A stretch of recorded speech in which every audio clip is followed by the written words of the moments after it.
연극과 같은 거고 네. 연극 배우나 영화 배우에서의 영화 같은 상황이 돼요. 밑으로 완전히 내려가 버리면 유해진이 웃기는 역할을 하든 저렇게 슬프고 비극적인 역할을 하든 쉽게 말해서 돈을 벌어주는 행복 코드인 거예요. 전체가 행복인 거야. 나는 희극 역할만 할 거야. 비극은 별로 안 좋아 라고 말하는 것 자체가 쩌리들의 판단인 거예요. 논리적 층위를 밑으로 끌어내리지 못한 사람들의 현상적 판단인 거예요. 대부분 어떤 현상적 판단만 하거나 혹은 본질적 판단만 해서 아니 본질적 판단은 대부분 못해요. 종교인들의 일부 이상주의자들이 대부분은 다 종교인들도 제가 본 종교인들은 현상적 판단을 하는 사람이에요. 그냥 그렇게 아는 것처럼 가면을 쓰고 있는 것뿐이고 일부 이상주의자들이 그런 본질적 판단을 하려고 노력해. 하지만 분명한 건 그 사람도 누군가 밥을 갖다 줘야 먹더라는 거예요. 그 본질적 판단으로 네가 밥 안 먹고 영구적으로 아크 원자로를 만들어서 네가 자가 발전을 할 수 있느냐? 없더라는 거예요. 그래서 너는 아무리 이상을 얘기해도 자본주의 안에서 완전히 벗어날 수는 없어가 되는 거예요. 욕망 자체를 많은 사람들이 욕망 때문에 자신을 막 들볶잖아요. 욕망에 매몰되면 짐승이 되는 거예요. 동물과 인간의 구분은 그것을 억압하느냐? 그게 아니고 그것을 승화시키고 조절해서 파도 타는 사람이 파도를 즐기는 것처럼 파도 타는 사람은 파도가 없으면 가라앉아요. 파도가 있어야 그것을 타고 즐기는 거예요. 그 거친 파도는 나에게 장애가 안 되는 겁니다. 욕망을 승화시킨다는 거는 욕망을 타고 간다는 뜻이에요. 욕망을 억누른다는 건 나는 미쳤다는 생각을 하거든요. 왜? 가뜩이나 내가 타고난 에너지도 양도 적은데 총량도 적은데 거기에다가 누르는 거야. 그러면 다른 사람을 어떻게 이기겠어? 가지고 있는 총량을 써도 나보다 많이 가지고 있는 놈이 있어 벌써. 걔는 눌러도 나를 이겨. 내가 가지고 있는 것도 분열시켜서 어떤 건 누르는 것도 내 힘이고 눌리는 것도 내 힘이에요. 뭐하러 그렇게 할 필요가 있어? 그거를 잘 쓸 수 있게 승화라는 개념인 거예요. 서로 충돌하지 않게. 우리 선생님이 그런 말씀 하시거든요. 도교 하시던 선생님은 옛날에 도가 하시던 사람. 중국 영화에서 그런 거 많이 나와요. 무협지 같은 데서 접시 같은 거를 막 던져. 접시를 던지면 받는 게 아닙니다. 받는 게 아니고 네. 상대방이 물그릇 같은 걸로 받아. 그러면 접시도 안 깨지고 피하는 거나 이런 게 아니야. 물그릇 같은 걸로 받으면 물이 충격을 흡수하면서 그냥 또 다르게 그 에너지를 무력화시키는 게 아니고 받으면 내가 충돌하는 과정에서 무력화되는 거예요. 내가 그 데미지를 받는 거지. 그게 아니고 물을 통해서 끌어들여서 쉽게 말하면 물그릇 같은 걸로 끌어들이면 그 에너지는 그냥 사라지게 되는 거야. 감정이 나에게 존재하지만 나에게 데미지를 못 준다. 비껴간다라고 하는 개념인 거거든. 노자에서는 뭐라고 얘기하냐면 물은 바위나 이런 것들과 다투지 않는데 그래서 끊임없이 흐를 수 있고 맨 마지막에 바다가 가장 크고 깊을 수 있는 것은 그것이 낮기 때문에 그런 거고 그것이 자신을 내세우지 않기 때문이라. 양보하는 것이 곧 양보는 아니에요. 그러니까는 이등주의라는 게 있어요. 명철보신, 불가미 천하선이라고 하는 건데 이등주의라는 게 있거든요. 이등은 지금 대통령이 올라갔잖아요. 다음에 잘못해가지고 지금 여당이 대통령을 배출 못하면 들어갈 겁니다. 들어가겠죠. 네. 상황이. 대통령만 안 하고 예전에 그 김종필 총리 같이 꾸준히 갑니다. 그래서 꾸준히 갑니다. 대통령만 못했지 정권이 여러 번 바뀌어도 계속 총리를 했어요. 그게 오히려 옳은 거다라고 말하는 게 도가예요. 네. 꼭 1등을 해야 맛이냐? 1등하고 가는 거보다 주역으로 말하면 항용유예라고 하는 거예요. 끝까지 올라간 용은 쪽팔림만 남는다. 욕망에 대한 통제라고 하는 것도 내가 굽혀서 양보하는 것이 아니고 그것이 더 나에게 이익이 되기 때문에 그러니까 참는 것도 그런 거예요. 대부분 지면 지는 거예요.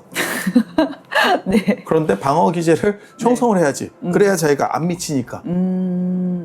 어떤 식으로든 중학생 담배 피는데 한마디 했다가 두드려 맞았어. 참은 거다로 생각해야지. 강자는 자기 하고 싶은 대로 하는 사람이고 네가 그 정도 능력도 안 되고 노력도 안 할 거면 참아야 되는데 그냥 참으면 미치니까 납득할 수 있는 구조를 만들어라라고 하는 거예요. 아니, 일단 내 데미지는 줄여야지. 펀치가 안 날라오게 할 수는 없고 펀치가 날라왔을 때 얼굴에 이런 바세린 같은 걸 많이 발라서 밀려가게 해라. 안 맞는 게 아니고 밀려가게 해라. 세상에서 강자가 되어야 한다. 저는 강자 철학이에요. 그 네. 강자는 나중에 뭐가 있냐면 집단 안에서의 강자가 아니고 유일성이라는 걸 제가 강조하거든요. 유일성은 본래 강자예요. 본래. 본래 강자. 네. 이 세상에 나는 아무리 우주가 넓어도 나랑 똑같은 건 없어. 나는 하나밖에 없기 때문에 하나밖에 없는 거는 비교 대상이 아니라니까요. 그리고 그것은 훼손 가치가 아닙니다. 유일성. 그게 존재로서의 강자라고 네. 하는 거예요. 존재로서의 강자이신 거잖아요. 우주는 나를 중심으로 돌기 때문에 내 마음이 우주가, 우주가 내 마음이다가 돼버리기 때문에 스트레스를 안 받게 되는 거고, 스트레스에 거리가 없어. 자본이 필요 없이 행복할 수가 있다가 아니고, 자본도 필요하고, 하지만 그 자본만으로는 완전한 행복에 도달할 수 없다라고 얘기하는 거예요. 그 자본뿐만 아니라 그 현상에서의 강자라고 할 때 자본도 필요하지만 어떤 권력도 필요하다고 필요하고 생각해요. 지식도 필요하고 한데 그것들을 다 갖추어야만 한다. 갖출 수 있으면.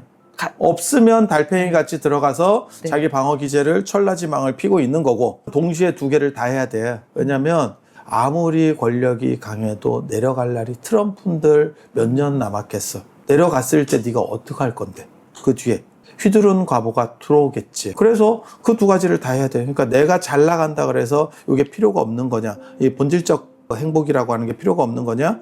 아니에요.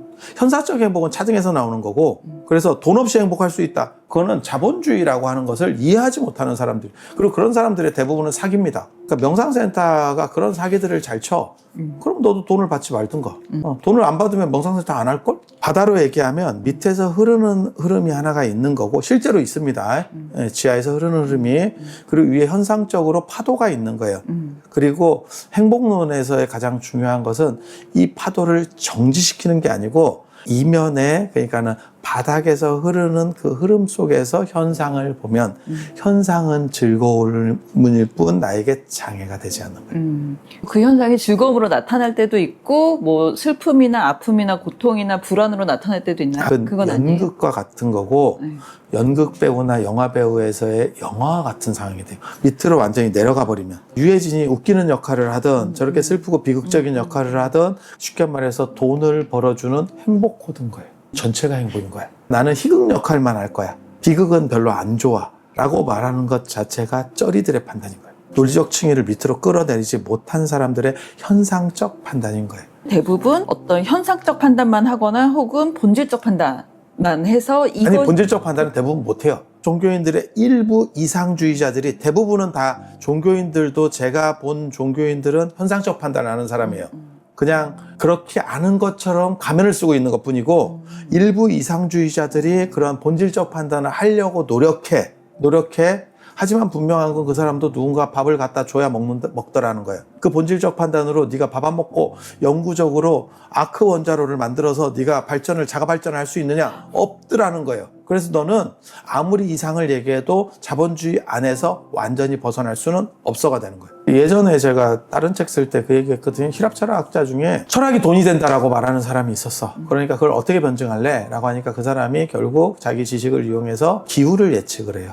그래서 그게 포도나무를 이제 수확을 하고 이런 걸 가지고 돈을 벌면서 자기를 증명하거든요. 근데 분명한 건 내가 여러 가지를 할 수 있다면 내가 능력자야. 돈은 왜 거기서 배제돼야 되지라는 게 있는 거예요. 돈에 대해서는 그 능력이 발휘가 안 돼. 네. 라고 하면 너는 다양한 능력이 없는 거야. 그러니까 부처님의 부자 수업이라는 것도 있거든요. 그 책도 있었어. 부처님은 불교를 믿으면 잘 살게 된다라고 얘기해요. 올바른 판단을 하기 때문에. 보시를 하는 이유도 단순히 저 사람을 위해서가 아니에요. 그렇게 하면 내 평판이 올라가. 이기적 유전자 같은 거예요. 그러니까 제가 그런 얘기 하거든요. 유재석이 꼭 선한 사람이냐? 에 대해 생각해 봐야 된다. 유재석의 그러한 행동으로 인해서 유재석은 더 많은 이익을 보고 있지 않다. 그러니까 또 다른 방식의 이익 추구라고도 볼 수 있다. 그래서 그렇게까지 막 머리를 써서 계산했을 거라고 생각하지는 않습니다. 하지만 봤을 때 차은우 같은 방식이 조금 더 돈을 절약하려고 하는 방식, 결국은 자기 황금알을 낳는 배를 거의를 가른 거예요. 올바른 판단을 하기 때문에 그다음에 보시 자체도 내 평판이 올라가기 위한 하나의 방법이다라고 했는데, 그렇다면 올바른 판단 이야기도 궁금하거든요. 그건 뭘까요? 올바른 판단이라고 하는 것은 자기 감정은 있지만 감정에 매몰되지 않는 게 굉장히 중요하다니까. 그게 판단력을 유지시킬 수 있는 바둑까지나 장기 둘 때 그런 얘기를 해요. 옆에 있는 사람이 한 급이 높다라는 네. 게 있어요. 이유가 뭐냐면 이 사람은 같은 급수야. 감정이 안 3급, 3급, 3급인데 네. 우리는 작전을 쓰고 있단 말이에요. 두는 사람은 이렇게 얘를 후려서 이렇게 뭐 올감해야지라는 생각을 하는 거야. 거기에 빠져서 마치 도박하는 사람이 한 번만 더 걸면 터질 것 같은 그런 생각을 하듯이 얘는 오류를 범한다고요. 근데 이 사람은 내가 하고 있는 게 아니기 때문에 객관적으로 봐요. 얘가 이기겠는데? 이게 되는데 안 되는데를 본다고. 객관적인 사람이 한 급이 높다라고 하는 얘기가 있어요. 감정에 휘둘리지 않고 상황을 있는 그대로 볼 수 있는 사람이 감정은 있는데 네. 거기에 내가 영향을 안 받는. 그러니까 그렇죠. 아까 얘기한 유해진이 연기할 때 너무 슬프지만 정제된 느낌으로 해서 관객들에게 더 슬픔을 줄 수 있다고 생각하는 거야. 네. 내가 너무 오들갑을 떨고 슬프면 관객이 몰입이 안 되는 거야. 그러니까 나는 정제된 슬픔을 주려고 하는 거야. 그거를 짱구로 굴린다고. 왜? 그게 나에게 돈이 되기 때문에. 그게 나에게 돈이 되는 거죠. 돈이 되기 때문에. 그래서 올바른 판단을 했을 경우에는 내가 가지고 있는 최대치를 활용할 수 있다는 거예요. 그러니까 그 이상을 활용할 수 있느냐? 아니에요. 공부 못하는 사람이 올바른 판단을 한다 그래서 1등을 할 수 있는 건 아니에요. 올바른 판단은 그 주어진 조건 안에서의 가장 타당한 정도 효율성이 높은 거를 하는 거지. 컴퓨터를 쓰다가 청소하는 프로그램들을 돌리잖아요. 컴퓨터의 용량 안에서 환경 안에서의 효율성을 강조하는 거지. 그렇다고 해서 비싼 컴퓨터를 이길 수 있느냐? 못 이깁니다. 비싼 컴퓨터에 정리가 안 된 게 너무 많아도 싼 것보다는 훨씬 좋아요. 그걸 따라갈 수는 없어. 하지만 내 퇴재치를 끌어서 쓸 수 있다는 거는 내 삶에 있어서 주어진 조건 안에서의 최대한 행복 만족도를 끌어올릴 수 있다는 게 되는 거죠. 부자가 될 그나마의 가능성이죠. 도시라고 하는 게 평판도 올라가고 그게 공덕이 된다라고 생각을 하는 거예요. 실제로 그게 이제 뭐하고 관련되는 거냐면 그전에는 신과 인간의 관계, 그래서 신에게 무엇을 바친다는 개념이었고 불교는 신에 대한 부분을 탈락시켜버려요. 빼버려요. 그래서 인간과 인간의 관계에서 인간에 대한 쉽게 말해서 영향력을 어떻게 키울 수 있는가에 대한 부분도 있어요. 그 안에. 영향력. 그게 보시라고 하는 거예요. 맞는 것 같아요. 받아 먹으면 녹록해져요. 잘 살아야 보시할 수 있다는 거고 불교는 무소유가 아니고 정당한 소유를 얘기하는 종교예요. 무소유하고 무집착하고 최소주의를 구분하지 못하기 때문에 나타났던 현상이에요. 네. 법정 스님이 말씀하신 거는 최소주의를 얘기한 거예요. 네. 더 이상 많이 벌려놓지 않고 최소주의를 하면서 지금 미니멀리즘 비슷한 거죠. 그쵸, 그렇게 행복할 수 있다. 그때도 있었고 그전에도 있었어.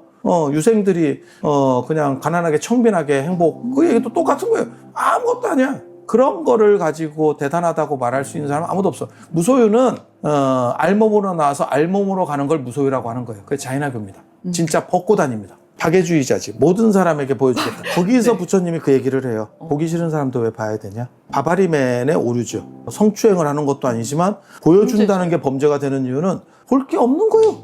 볼 게 없는 사람이 보여주니까. 그래서 부처님이 뭐라고 말씀하시냐면 옷이라고 하는 것은 단순히 소유의 문제가 아니고 상대에 대한 예의의 문제도 존재한다. 그렇기 때문에 결혼식장에 갈 때 옷하고 장례식장에 갈 때 옷하고 면접 보러 갈 때 옷이 다른 거예요. 거기에 아무렇게나 입고 가진 않아.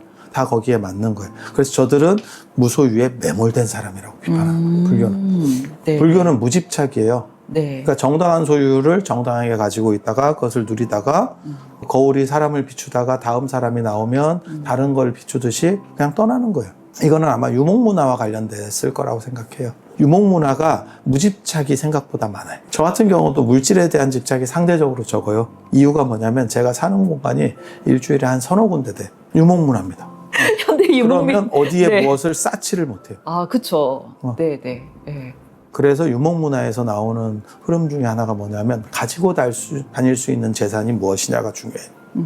농경문화에는 쌓아놓고 다닐 수 있는 재산, 상속할 수 있는 재산에 대한 개념이 강하고 가지고 다닐 수 있는 재산에 대한 개념은 유목문화 쪽에서 강합니다. 가지고 다닐 수 있는 재산은 뭘까요? 스펙, 나리에 스펙도 가지고 다닐 수 있는 거고 관점도 가지고 다닐 수 있는 거고 내가 지은 그 보시 같은 공덕도 가지고 다닐 수 있는 거예요. 내가 위기에 처했을 때 유재석이 차은우 같은 상황에 봉착했으면 사람들이 전부 중립기하를 받고 보자라고 했을 거예요.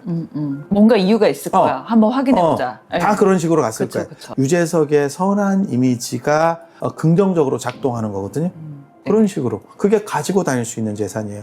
그리고 불교는 뭐라고 얘기하냐면 그 가지고 다닐 수 있는 재산만이 너의 다음 흐름을 만들어낼 것이다. 네가 죽고 나서 정지되는 것이 아니고 에너지가 계속 보존돼서 또 다른 흐름을 만들어낸다면 그것이 너를 규정하는 틀이 될 것이다. 그게 업설이라고 하는 겁니다. 네네. 가족이나 재산이나 이런 것들은 어느 순간에 다 놓고 갈 것이다. 너에게 투자하는 것만이 결국 네 것이다. 쓰고 가는 재산이 네 거다. 통장에 남겨놓고 가는 재산은 네 것이 아니다. 그리고 어느 정도 나이 때에는 경험을 사는 게 더 중요하다. 돈을 모으는 것보다 경험을 사는 것이 중요하다.